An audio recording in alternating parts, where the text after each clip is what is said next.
Bueno, vamos a seguir la próxima charla con Agustín. ¿Cómo andás, Agustín? Voy a Hola, buen día. ¿Me escuchan? Sí, para que voy a pasar a Marcelo como espectador, así quedamos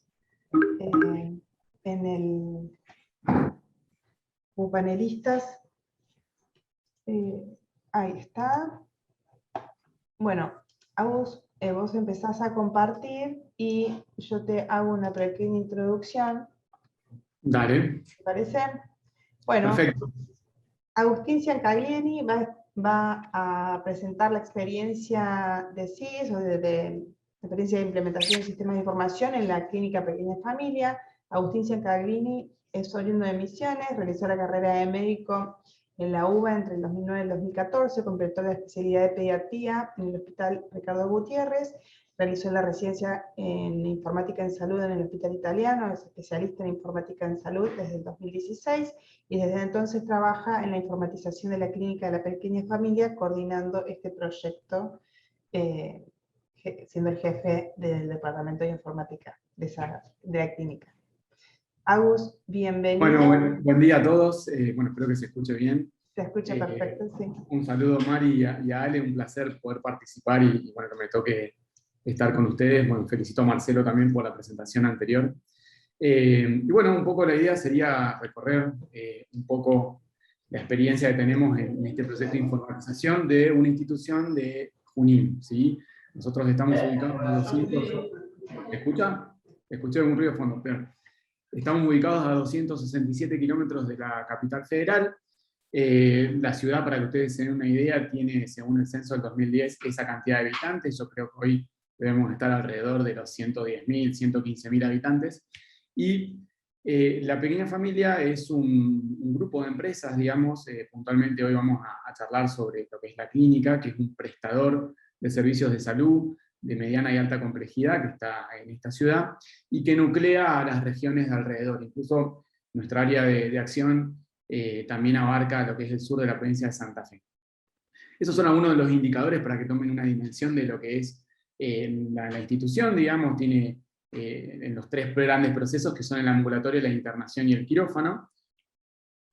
Tenemos definidas hace tiempo la misión, la visión y los valores, digamos. Básicamente quiero destacar la visión, que es constituirse un centro de referencia y convertirse en una de las instituciones o en la institución más importante de las provincias, y siempre enfocados en la mejora continua.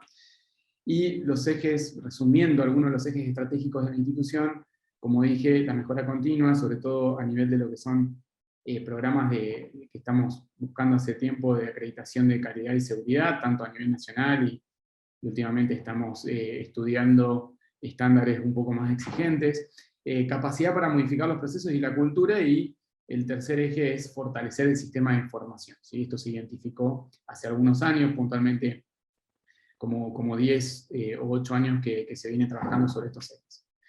Si yo les tengo que contar resumidamente el proyecto de Historia Clínica Electrónica, que vale la aclaración de que es un proyecto dentro de un conjunto de proyectos de informatización que tiene puntualmente la empresa y también el grupo, digamos, porque las otras empresas del grupo empresarial también tienen requerimientos y necesidades que recaen sobre informática. Podemos decir que a nivel del 2017 se empezó a trabajar y se trabajó muchísimo en infraestructura. Hubo que reacondicionar las redes, mejorar las telecomunicaciones, construir una infraestructura de procesamiento en servidores y cuestiones locales internas para dar soporte a lo crítico del negocio. Y se entró en un proceso de buscar candidatos a específicamente la pieza de información que es una historia clínica electrónica. En marzo del 2018 se pudo seleccionar, luego de haber hecho un análisis y un proceso de selección de candidatos, se eligió una historia clínica y se firmó políticamente digamos, el avanzar con esa historia. Durante el 2018 logramos implementar lo que era la arquitectura de esa historia clínica y el empadronamiento. Acá en rojo están algunas cosas que nos han llevado trabajo o hemos detectado cierta, o sea, donde la expectativa del punto, digamos, no se cumplió, entonces por ahí quería resaltarlo. Por ejemplo, con el empadronamiento fue una cuestión que tuvimos bastantes dificultades para lograr que ese proceso se incorpore dentro de lo que eran los procesos habituales de cada una de las áreas. Después en el 2019, fines del 2018, principios del 2019, pudimos, en un esfuerzo de capacitación y de testeos y de implementación desde el punto de vista técnico, logramos ir al terreno y hacer el famoso implementación o go live de lo que es la historia clínica ambulatoria. Y ahí tuvimos que estar atados un poco al proceso de desarrollo de la historia clínica que nosotros decidimos avanzar, porque todo lo que era la parte de internación estaba en proceso de hecho eso fue una demora que también tuvimos. Durante el año 2020 apareció esa historia de internación, que era lo que veníamos esperando y que se atrasó un poco en el proceso de desarrollo, y bueno, apareció el COVID-19 y eso claramente afectó bastante, digamos, el modelo de implementación en función de que el ojo, la prioridad y la exigencia del contexto pasaba por otra parte, y pudimos igualmente, no obstante, avanzar con la implementación de la parte episódica, que es lo que les voy a contar hoy, pero también este proceso de desarrollo otra vez influyó en los tiempos de implementación porque tuvimos que esperar que se desarrollara dentro de la historia la ejecución de enfermería. O sea, hasta ese momento, y de hecho hoy sucede en nuestra historia clínica electrónica, se puede prescribir, pero al no estar 100% desarrollado e implementado la funcionalidad de ejecución, o sea, de que el enfermero pueda tomar esa indicación y darle que la ejecutó, entonces los tiempos de implementación también se fueron estirando. Entonces, hoy por hoy, a nivel actual, digamos, estamos con un modelo de implementación que ahora les voy a contar, donde se fue parcialmente alcanzando a nivel funcionalidad, a nivel sector y a nivel usuario distintos tipos de hitos y está en producción la historia clínica electrónica, pero nos está faltando, y es un poco la expectativa que tenemos y el foco puesto ahora en lograr implementar la funcionalidad de prescripción y ejecución de enfermería. Entonces les contaba, nosotros tuvimos que, por todo este derrotero cronológico que les conté, tuvimos que ir ajustando, y tal vez el gran mensaje que les quiero dar es que una implementación, por lo menos en nuestra experiencia, requirió mucho ajuste, mucha flexibilidad, mucho cambiar, por ahí no los objetivos o el norte, pero sí lo que fue la estrategia de implementación. Entonces, para lograr la implementación de lo episódico, que es la internación, nosotros necesariamente, por todo ese contexto, llámese estas dos grandes variables que son el constante cambio de la herramienta que no estaba completamente desarrollada en funcionalidad y el contexto pandémico, sumado a esto que mencioné antes de que nos cuesta bastante como institución meter procesos nuevos en los flujos de trabajo habituales, tuvimos que, apelando a una vieja frase que tiene Daniel Luna que me encanta, que dice cuando el chancho grande hay que comerlo en feta, bueno, fuimos planteando objetivos cortos o más pequeños en corto plazo. Fue así que lo dividimos. Primero avanzamos con sectores. De hecho, la historia clínica inicialmente en internación salió para poquitos pacientes en el sector de la UTI y solamente para la funcionalidad de evolución y problemas. Y después fuimos escalonando la implementación al punto de que fuimos agregando actores. Por ejemplo, primero habíamos arrancado con los médicos, pero después a los pocos meses, creo que al segundo mes o tercer mes, agregamos a los enfermeros. Después fuimos agregando funcionalidades nuevas como los signos vitales y una serie de otras funcionalidades. Y bueno, por eso les pongo la montañita. Allá arriba de todo está la HC, que es el producto ya maduro, y en el medio estamos escalando la montaña, resolviendo cuestiones de implementación todo el tiempo, ¿sí? Acá les muestro algunos datos como para que ustedes tomen una dimensión. Esto son los usuarios concurrentes por día, o sea, yo hago un conteo de la cantidad de personas que entran y usan la historia clínica en un día. Hoy por hoy, si yo tomo el periodo del 18 de agosto, que fue el momento en que salimos con la historia de internación, a la semana pasada que está actualizado esto, yo tengo 336 personas como usuarios. Ahí en ese universo están todos los médicos de la institución, más todos los enfermeros, más un porcentaje muy chiquito de usuarios administrativos, que eso también es como para poder charlarlo. No lo había pensado ponerlo puntualmente en la charla, pero tuvimos que generar mecanismos de acceso para roles que son administrativos, como por ejemplo para la facturación y la auditoría. Y como pueden ver en este gráfico, tenemos dos líneas. La ambulatoria es lo que veníamos usando, con alrededor de unos 50, 55 usuarios por día que cumplen función en la actividad médica ambulatoria de la empresa. Ahí básicamente no lo tengo discriminado acá por rol, pero la mayoría de esos 50, 55 son médicos. Y fíjense cómo el episodio fue creciendo, por esto que yo les decía, al principio implementamos solamente los médicos de la UTI, ¿sí? Luego en noviembre empezamos a tener una acción de meternos más con enfermería. Imagínense que al mismo tiempo íbamos ajustando cuestiones que tenían que ver con bugs o ajustes de implementación en el mientras tanto. En diciembre logramos meter toda la NEO, tanto médicos como enfermeros. Ya en enero del año pasado, perdón, de este año, logramos meter a todos los enfermeros de la UTI. Fíjense que ahí la cantidad de gente que usa la historia clínica comenzó a subir y el 100% de los pacientes de UTI, neo y pediatría se logró en febrero. Esto fue un hito importante porque hasta ese momento nosotros para implementar aplicábamos reglas de inclusión en la historia clínica. Entonces, eso, por ejemplo, los pacientes de una obra social solamente tenían historia clínica y demás. Así que eso fue lo que fuimos logrando. En 5 de mayo empezamos a informatizar el área que nosotros creíamos que era la más compleja de lograr, que era la internación general, y empezamos informatizándolo el 5 de mayo con aquellos pacientes que ya tenían historia clínica en la terapia intensiva y se descargaban en el piso, y a partir de septiembre de este año, habiéndonos demorado por cuestiones también de ajustar la arquitectura del sistema de información, pudimos tener todos los pacientes del equipo de clínica médica. O sea, hoy actualmente la historia clínica electrónica está implementada a nivel paciente en un 80% de los pacientes que tiene la institución. El otro 20% lo estoy teniendo en papel, y bueno, estoy teniendo una convivencia de ambos sistemas. Una cosa importante que también está bueno ver en el gráfico es que fíjense que la actividad del uso de la historia clínica electrónica, esto también lo pueden ver acá, a nivel ambulatorio sigue como una onda de pulso, es muy parecida a la onda de la saturometría o de pulso, ¿sí? Eso es básicamente porque los sábados y los domingos no hay actividad ambulatoria, entonces la cantidad de accesos y usuarios cae casi a cero.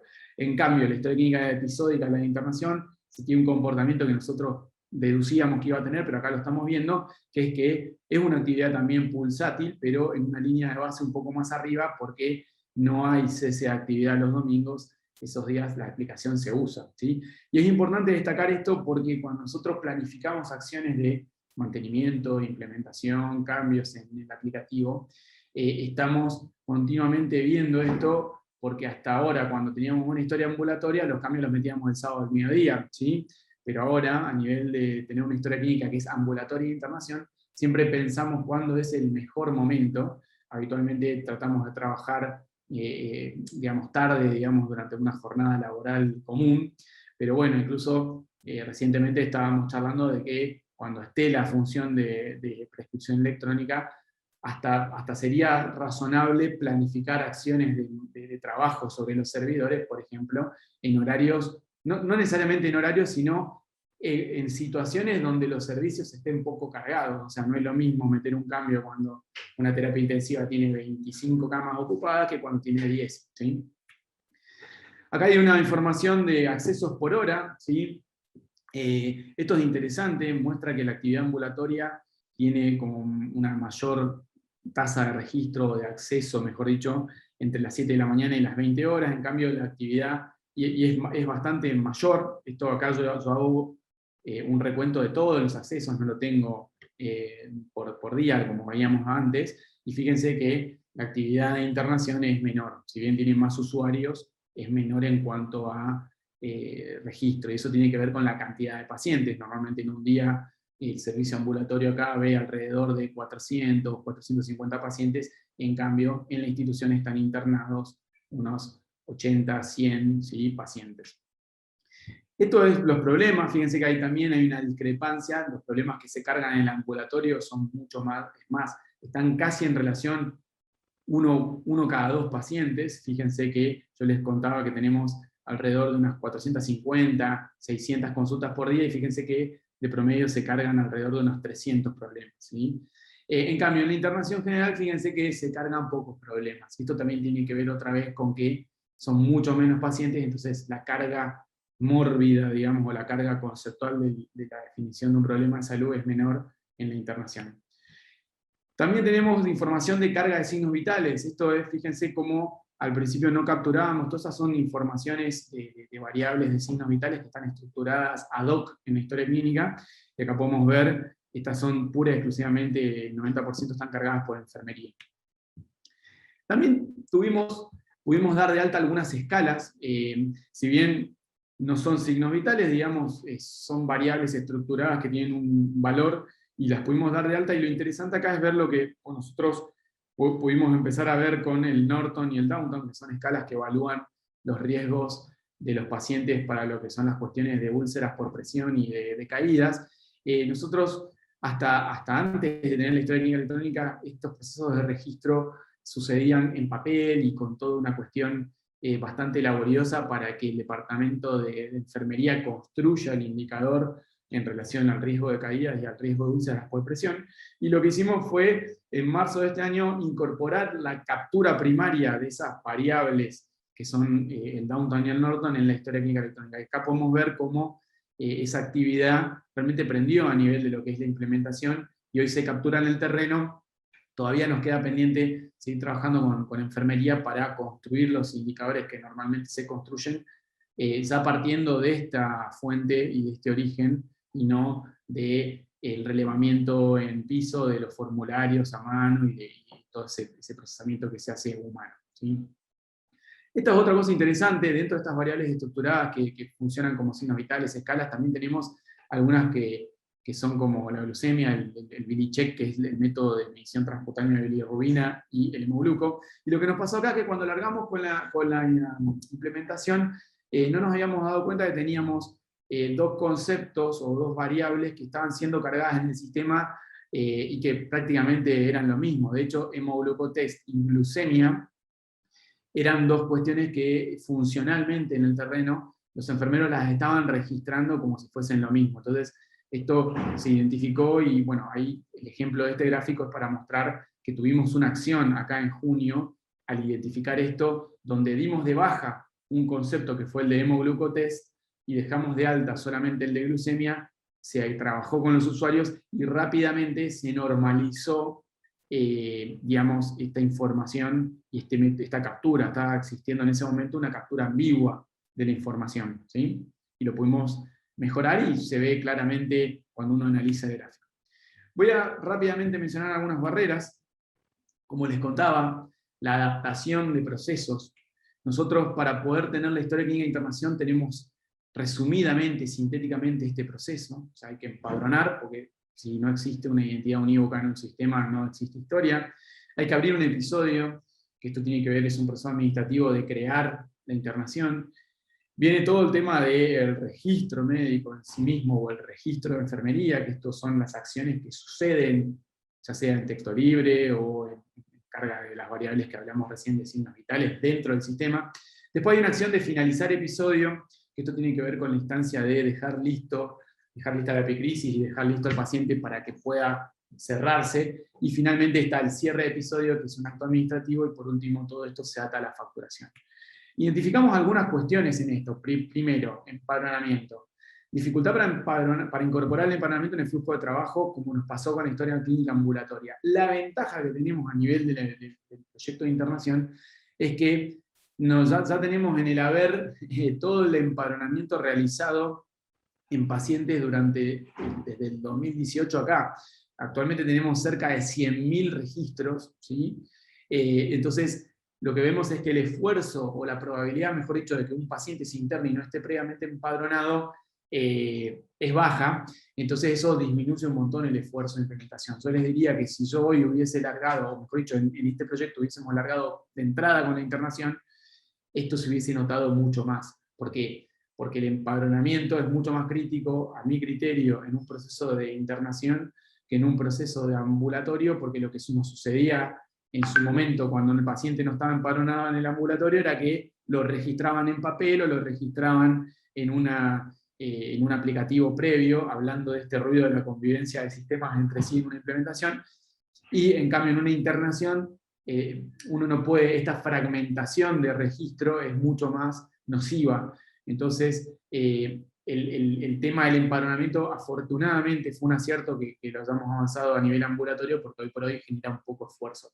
Para que ustedes se imaginen, todo el proceso de empadronamiento, en el caso que el paciente no esté, en un usuario entrenado de dura lo tenemos medido unos 4 minutos, y aunque ustedes no lo crean, unos 4 minutos, meter 4 minutos en el proceso de flujo de laburo que tiene hoy actualmente un sector como administración es un desafío muy grande y es algo que cuesta un montón. A nivel de abrir el episodio, tenemos demoras en la apertura del episodio, y esto es algo que lo vemos, que de a poco se fue corrigiendo. Por momentos la implementación escalonada hizo que la curva de aprendizaje y la incorporación de este proceso al flujo de laburo de admisión y de mesa de entrada haya sido un poco más amena, pero hoy por hoy sigue existiendo este tema. ¿Qué pasa? Cuando nosotros teníamos un registro en papel, no interesaba que el paciente esté dado de alta al otro día, ¿sí? Como por ahí sucedía en el sistema de información, digamos, por admisión, sino que hoy, si el paciente no está creado ese episodio de internación dentro de la hora que el paciente está pisando la cama, como decimos nosotros, ya empieza a haber ruido, porque se pierden oportunidades de registro y los enfermeros no pueden escribir en papel, porque ya no tienen más papel, y entonces no tienen el episodio creado para escribir su registro de enfermería. Esto nos sucede sobre todo fuera del horario laboral, porque cuando pasan las 4 o 5 de la tarde, todas las funciones administrativas de alta y, mejor dicho, de internación y alta, recaen sobre un sector que se llama mesa de ayuda, que tiene mucha menos personas y que absorbe un montón de otros procesos. Para que ustedes den una idea, esta gente que queda a cargo de estos procesos en horario fuera del horario laboral, tiene que coordinar a los camilleros, recibir las derivaciones, dar de alta, llamar a un interconsultor. Entonces, realmente es un desafío que trabajamos con el gerente operativo todo el tiempo, de ver de qué manera esta área que se transforma en todas las otras áreas puede absorber los procesos. A nivel de registro, por ahí la barrera que hemos visto es que el registro electrónico básicamente nos visibilizó o pone en evidencia, o como decimos en la jerga vulgar, alcahuetea 3 cosas. Primero, la calidad de lo que escribimos. Entonces, antes por ahí en el papel pasaba desapercibido porque estaba ahí, lo leía poca gente y había un tema de accesibilidad, pero hoy en día se nota mucho que escribimos con baja calidad. ¿Qué sé yo? Un paciente tiene una fractura de cadera, que es un examen físico normal, o evoluciones que son copiar y pegar de todos los días.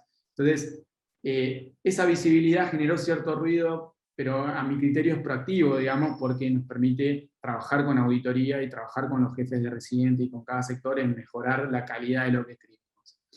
Por otro, la visibilidad de las omisiones de registro también, ¿no? Auditoría continuamente detecta, por ahí creo yo hoy un poco más fácil que lo que lo hacía históricamente en el papel, detecta que se falta completar ese registro en cuanto a la calidad, y sobre todo lo detecta con una mirada muy, muy puesta en que no sucedan débitos o que no sucedan cuestiones que alteren financieramente el orden, digamos, de la empresa.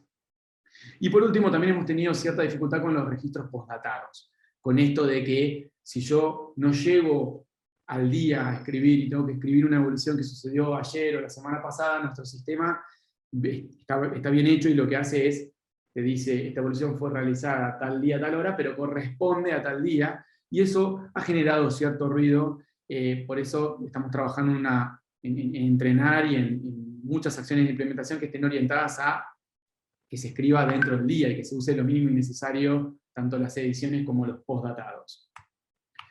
A nivel de finalizar y de cerrar el episodio también hemos tenido algunas cuestiones, porque imagínense que si del mismo modo la apertura del episodio es muy sensible a los tiempos que suceden entre la acción y el registro, acá pasa lo mismo. Entonces hemos tenido episodios que quedan abiertos o episodios que se cierran en forma administrativa varios días después. Hemos tenido también el ruido en esta implementación de pacientes que les quedó el episodio abierto, se fueron y se volvieron a internar, y hoy en día, desde el punto de vista informático, hay un episodio que contiene lógica o registro de 2.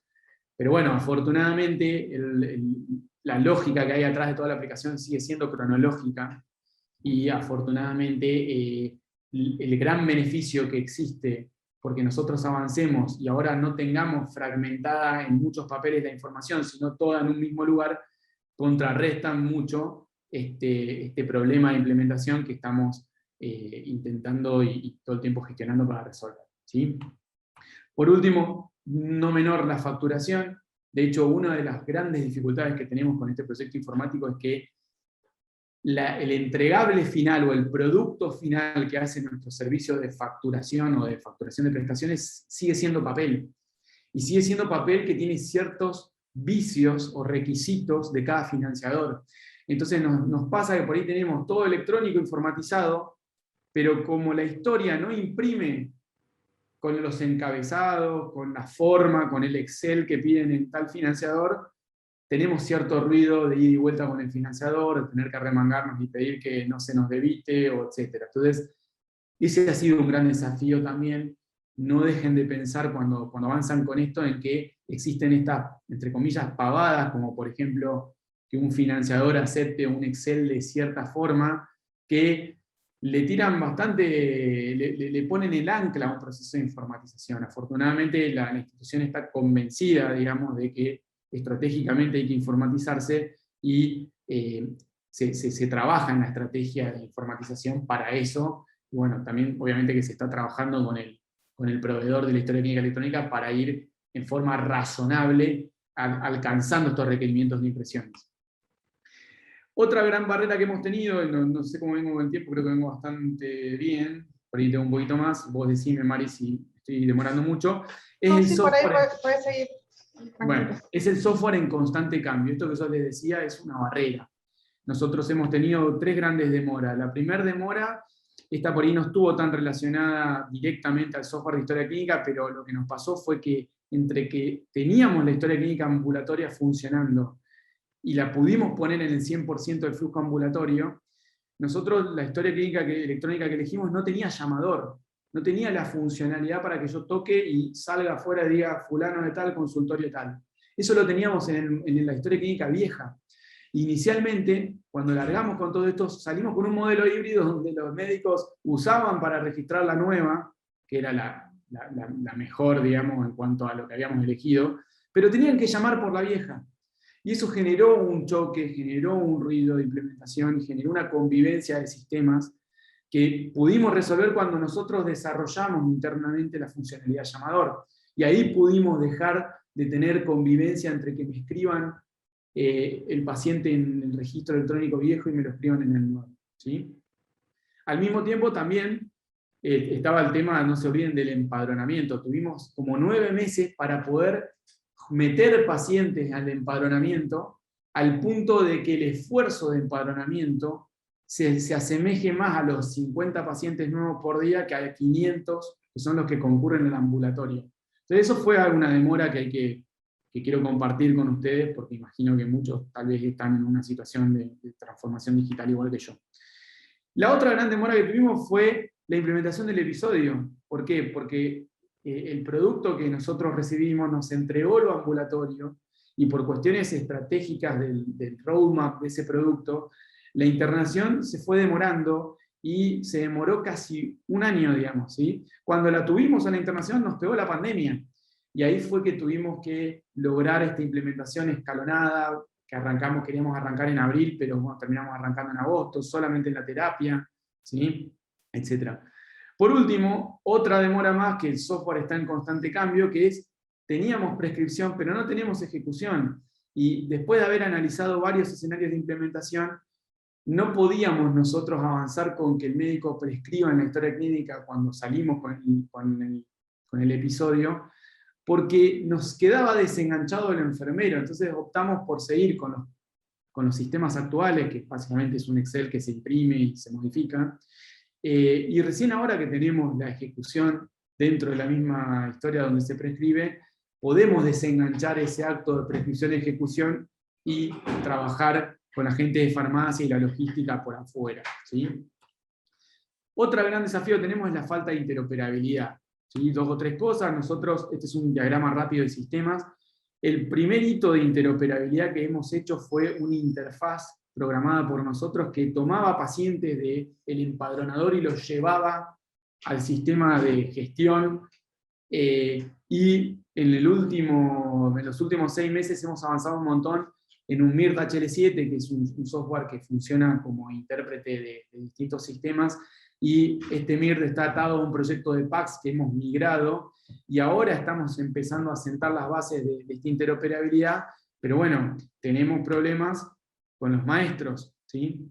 De hecho, así como les conté que el empadronamiento genera el maestro de pacientes, nosotros nos damos cuenta que a nivel de gestión de la institución tenemos este tema, ¿sí? ¿Por qué? Porque el empadronamiento debe ser un proceso que capture en forma unívoca un concepto y debe ser un servicio. Entonces, a nivel servicio estamos rumbeados con el MIRF. A nivel proceso todavía estamos verdes porque, por ejemplo, nos pasa que, cuento un ejemplo del COVID, que hubo una prestación que había que dar de alta y lejos de tener un área empoderada dentro del servicio de prestaciones que analice con nosotros y dé de alta el concepto o use un concepto que ya esté o no duplique un concepto, ¿qué se hizo? Se agarró una prestación que existía, que no se usaba y se definió de cargar digamos, esta prestación relacionada al COVID con ese concepto y nos dimos cuenta en sistemas varios meses más tarde cuando se alteraban las estadísticas. ¿Y todo por qué? Por no tener un proceso consciente de alta-baja modificación de prestaciones en nuestro sistema de información heredado, que es el sistema administrativo. Pero por último quiero mencionar la percepción de usuarios. Nosotros tenemos un curso obligatorio de Historia Clínica Electrónica que hacemos, y antes de ese curso tomamos 2 encuestas. No hemos podido, o no he tenido yo tiempo de armar bien el trabajo que en su momento tuve la idea de escribir, porque usamos una herramienta que está tomada de un método que se llama SERPQual, que es un método cualitativo que evalúa servicios, y mi idea era armar algo que evalúe el gap entre expectativas y percepciones, pero bueno, sí me gustaría compartir algunas cosas que hemos rescatado de estas 2 encuestas obligatorias que hacen todas las personas antes de tener su usuario de Historia Clínica Electrónica. En primer lugar, en una parte sobre un N de 183 usuarios, de los 300 y pico que hay, yo les preguntaba esto: define una palabra su opinión con respecto al concepto de Historia Clínica Electrónica. Todos tiraron o palabras buenas, digamos, o mentalmente ellos manejan el concepto de que es útil, ¿sí? Otra cosa que hemos preguntado es, según la opinión de los usuarios, ¿qué beneficio ellos perciben o consideran? Es totalmente subjetivo. Y fíjense, orden, agilidad, seguridad, elegibilidad, rapidez, tiempo. Pero al mismo tiempo también preguntamos qué barreras ellos ven. Y fíjense la más importante, tiempo. Y esto tiene que ver con lo que yo les dije hace un rato, de que no podemos, o nos cuesta como institución, meter 4 minutos de empadronamiento en el flujo de trabajo de un sector administrativo. Imagínense el desafío que fue para nosotros meter la escritura de una evolución dentro del flujo de trabajo de un médico, un enfermero y demás. ¿Por qué? Porque casi todos viven esta sensación de que no tienen tiempo para sentarse a escribir o a usar el sistema, ¿sí? Independientemente de que uno los capacite y demás. Por suerte la institución, políticamente, estratégicamente, tiene en cuenta esto y se trabaja mucho en que el usuario tenga tiempo para usar el sistema, ¿sí? Esta es otra cosa que también preguntamos, son algunas preguntas que están relacionadas al dominio de la aplicación. Por ejemplo, preguntamos si la historia facilita la comunicación entre profesionales, si mejora la productividad de cada uno, si permite acceder en forma oportuna a la información de pacientes, si yo tengo un cierto nivel de satisfacción o si mejora la coordinación entre médico y no médico. Y fíjense que, evaluado en una escala Likert, la percepción es buena, digamos, en cuanto a lo que es el aplicativo, ¿sí? En cambio, cuando preguntamos cuestiones más del dominio de lo tangente, la infraestructura, empiezan a aparecer los rojos del muy insatisfecho e insatisfecho. Por ejemplo, la que más tiene es, en mi lugar de trabajo dispongo de suficientes PC o puestos para poder acceder y usar la historia clínica electrónica, ¿sí?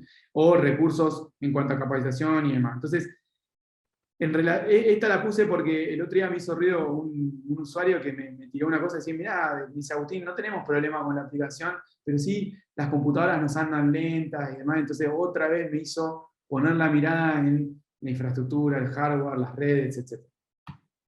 Por último, como reflexión final, los procesos de transformación digital son complejos y la verdad que tienen poco que ver con tecnología. Por sobre todas las cosas llevan tiempo y requieren de un equipo motivado humano, ¿sí? Un equipo de gente, acá en informática trabajamos unas 10 personas, que para mí, digamos, no solamente tiene que estar orientado a los resultados, sino al ser. Esto es como jugar en un equipo. Imagínense, no sé, un River, que ahora yo soy de Boca, pero a River le está haciendo muy bien y hay que decirlo. Imagínense un River donde solamente pensaran en ganar los partidos y no en ser y jugar, y uno ve cuando uno los ve jugar a estos muchachos, que disfrutan ser el equipo, ¿sí? Entonces, eso creo que es lo más difícil de lograr, porque muchas veces, y ahí puse la foto de un ombú que había acá, que lo volaron a la miércoles porque van a hacer un edificio de guardia. Muchas veces, y esto parafrasea un poco a Daniel Luna, que él dice que es una cuestión de tiempo también en las organizaciones, ¿no? Que más allá de mirar el resultado en el mediano o corto plazo, hay que pensar en el largo plazo, cosa difícil por nuestro contexto. Entonces, poner un sistema de información, historia clínica electrónica, hoy no les hablé de otros sistemas de información que tenemos dando vuelta como el PACS o el de laboratorio o el administrativo, es como plantar un árbol. Uno no puede plantar el árbol y estar mirándolo cada 5 minutos pensando cuándo va a dar el fruto. Hay que plantarlo, hay que seguir trabajando en el día a día, pero medio que el árbol va a llevar su tiempo en transformarse en el árbol. Para que después venga un día una topadora, lo tira la miércoles y se haga un edificio arriba, ¿no? Una golondrina no hace verano. Muchas gracias. Bueno, muy bueno, Agus. La verdad que súper completa tu presentación. Y bueno, yo que un poco te conozco desde que empezaste De en esto. chiquito. Sí, porque desde que eres residente. Eh, bueno, esto es muy real lo que decís, nada es de un día para el otro y la madurez a nivel de transformación digital o implementación de sistemas en organizaciones complejas que son la salud en general, lleva años, años de trabajo, años de, bueno, tener ideas y las voy cambiando sobre el camino, me doy cuenta que los usuarios esto no lo aceptan, gestionar el cambio, y un poco es todo lo que mostraste de todos estos años de trabajo. O sea, la Sí, verdad traté de que hacer una síntesis y decir, bueno, a ver, ¿qué puedo sí, aportar para los que por ahí están del otro lado escuchando? No sé cuántos son ahora, hace un ratito eran 20 y pico, sí, 26. que pueden estar en la misma, digamos. Sí, sí. Seguramente hay mucha gente que se conecta especialmente a estas charlas en el track de experiencias, porque se muestra como lo que está pasando en la realidad de cada uno que está intentando implementar esto, las problemáticas que tiene, cuáles son las dificultades, con qué me encontré, qué cosas no había pensado y me aparecieron en el camino, cómo las resolví. No son charlas de grandes expertos, pero yo creo que son charlas de expertos en hacer cosas y hacerlas al modo que funcionan en esa institución. Y eso es súper importante porque cada uno tiene la solución que les funciona en el momento, en la institución y en su ecosistema. No todas las herramientas o todas las soluciones son iguales para todo el mundo, entonces entender esa dinámica y que hay cosas que pueden ser transversales para todos, como son la interoperabilidad, cosas básicas, bueno, es ideal que todos la tengamos en la cabeza y que podamos pensar o aspirar a eso. Pero después, las soluciones, casi todas, van a ser a medida de esa institución, de esa provincia, de esa nación, es todo más adaptable, no es tan rígido. La vida no es rígida Sí, y los totalmente. sistemas, por más rígidos que parezcan, uno tiene que tratar de flexibilizarlos para que los usuarios no sientan que no son parte.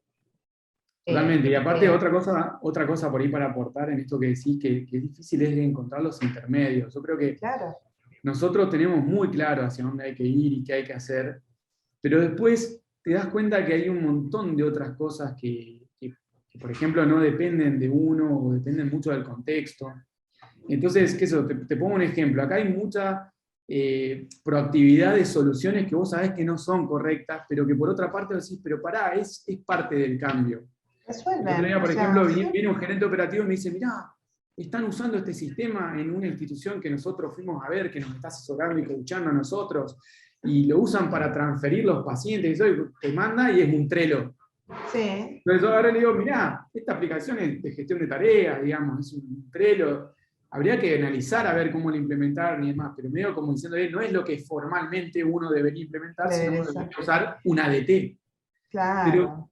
es un esfuerzo conducir esa práctica, porque si vos te pones todo el tiempo ensayo de no, esto no, la buena práctica, eso, y capaz que te No, perdés la oportunidad de recorrer el camino intermedio, ¿entendés? y lo que tiene esas soluciones que salen de la capa intermedia, o diría de la capa más baja de la informatización, que son los usuarios finales, muchas veces tienen como tips de cosas que ellos necesitan ver, tener disponible, de tener esa información accesible, porque ellos lo hacen con una herramienta, con un Excel, con un Trello, con cualquier...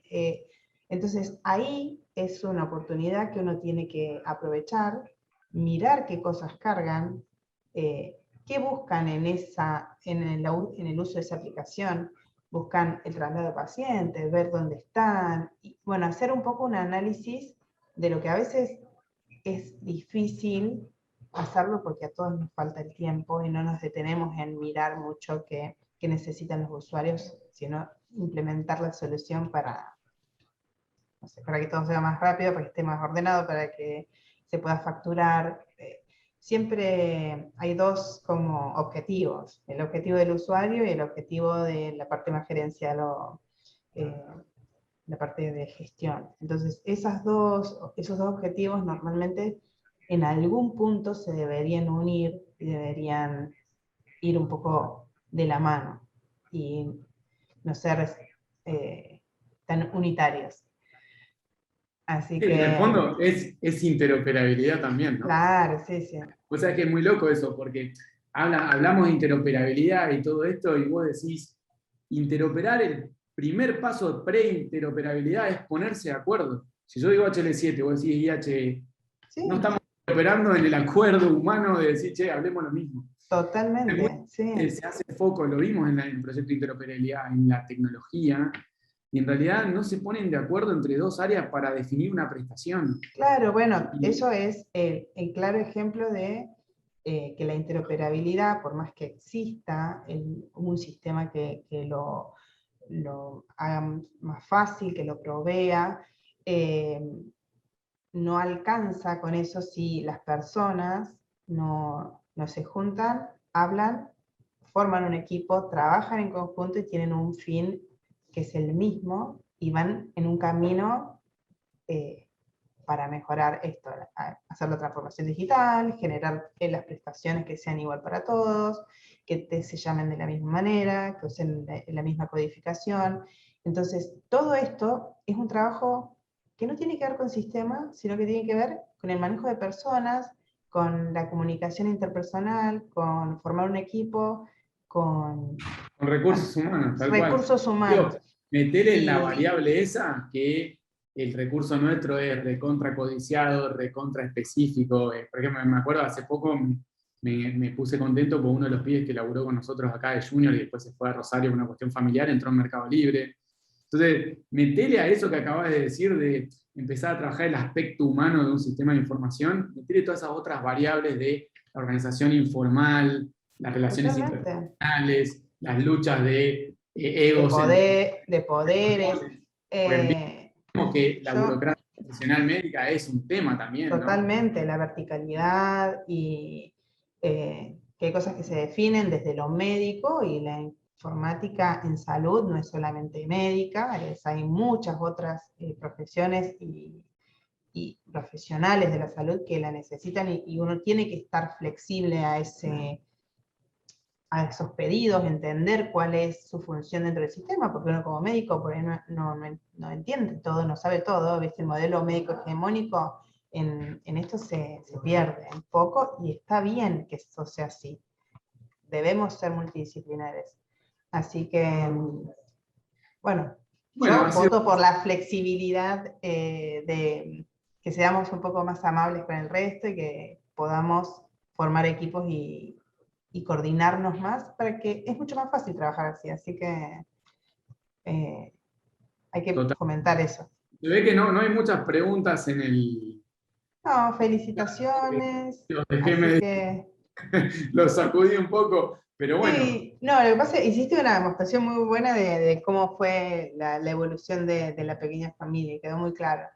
Así que bueno, vamos a dar por cerrado este primer track de la mañana. A las 11 volvemos con el track de la mañana que termina a las 12:30, es de 11 a 12:30, así que se va a cerrar la sala y a las 11, un ratito antes de las 11, se vuelve a abrir. Muchas gracias a todos por participar. Agus, un beso Gracias a todos. enorme. Nos Buena vemos. suerte. Abrazo. Nos vemos.